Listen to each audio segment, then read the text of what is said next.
আমি এই বয়সে এসে ব্যক্তিগতভাবে আমি যা করার আমি আমার অবস্থান নিয়ে আমি পরিবেশ করেছিলাম এবং সেখানে আমার পক্ষে যতটুকু সম্ভব আমি করার চেষ্টা করেছি। আমি ফিরিয়ে দিতে দেবো না।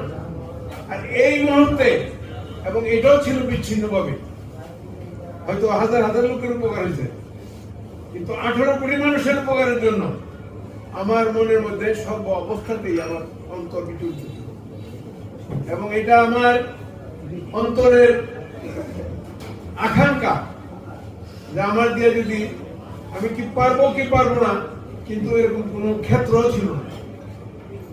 আমি বিশেষ করে জামাত, আমাদের জামাত ইসলামী, ওনার যে আমির ডক্টর শফিকুর রহমান, ওনার বক্তব্য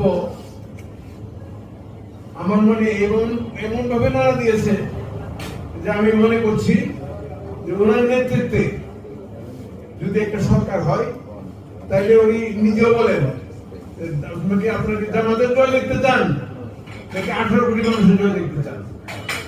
18 কোটি মানুষকে নিয়ে ওনার ভাবনা এবং এটাই আমার পয়েন্ট। আমি 18 কোটি মানুষ নিয়ে ভাবতেছি, কি হবে আল্লাহ জানে।